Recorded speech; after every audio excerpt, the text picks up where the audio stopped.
Now, if you have an aquarium and the water's becoming discoloured, like a tea colour, then it's quite often the driftwood that's releasing tannins into the water.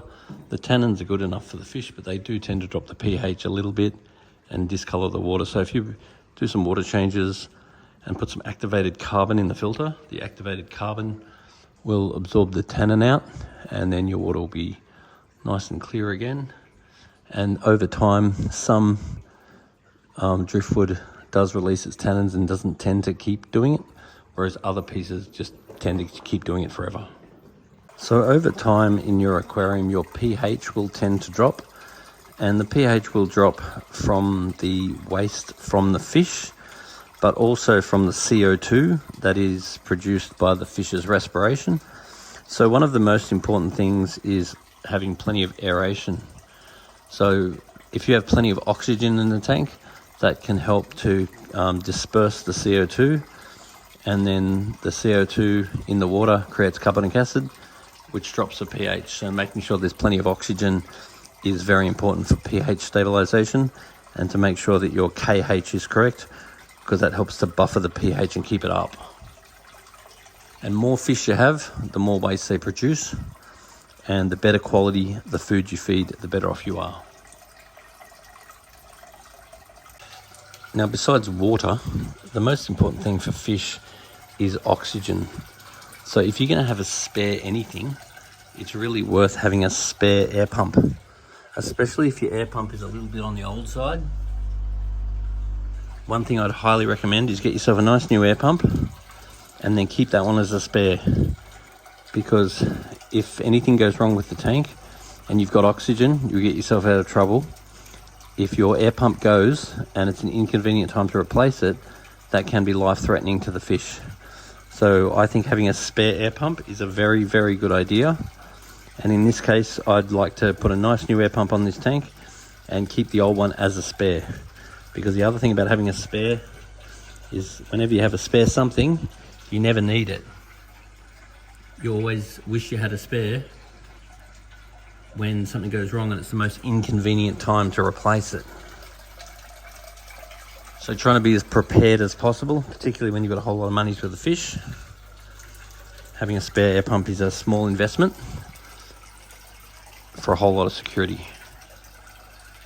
The other thing you may consider is a spare heater, but air pump is the most important. So with an aquarium, there's a whole bunch of stuff you can test for, but then there's also a whole lot of stuff that you sort of can't test for, and let's call them accumulants. So there's various things that accumulate in your aquarium, pheromones, phenols, all sorts of stuff, and that's one of the reasons why doing a regular water change is very important, because you can defuse down those accumulants. So on a semi-regular basis, use a gravel cleaner, give the gravel a clean, remove like a quarter of the water, and that helps to stop these accumulants building up to the point where they can, over time, cause long-term issues with your fish. So water changes are a very important part of fish keeping, even if your water tests up okay, because a lot of the time the water changes help to improve the situations that you don't know that you don't know. Now this is a wonderful food to feed your fish. It allows your fish to scavenge. So especially any of the fish that are not as quick off the mark, they can go and find the wafers and nibble away on them.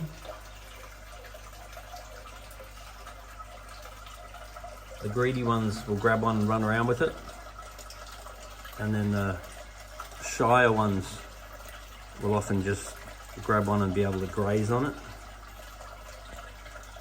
So having a range of foods is really important. So in this case, we've got this one that you could feed a few times a week.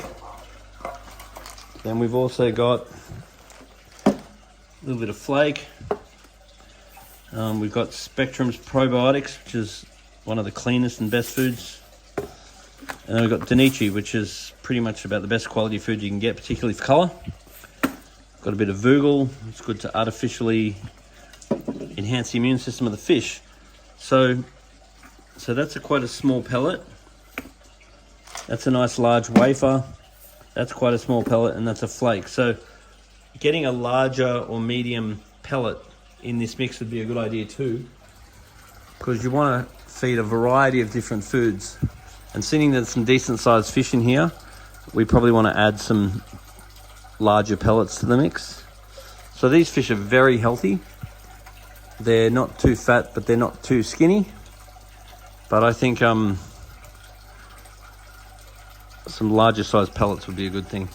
So maybe more of a medium Danichi and more of a larger probiotic to add to that mix. Will benefit the fish a lot.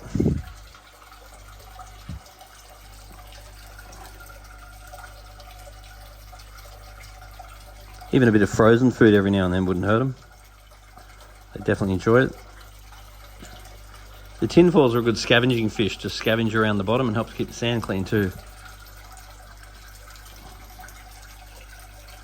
So two things that are very important for an aquarium. First of all, you need to be able to see the filter outlet. So in this case, the filter outlet's clearly coming down there.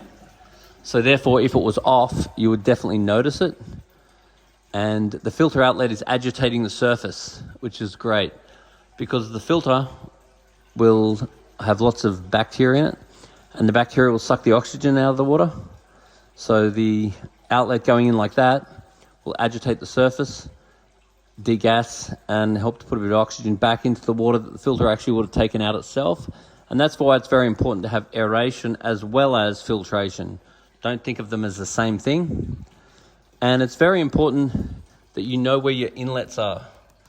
You never want to bury your inlet so you can't see it.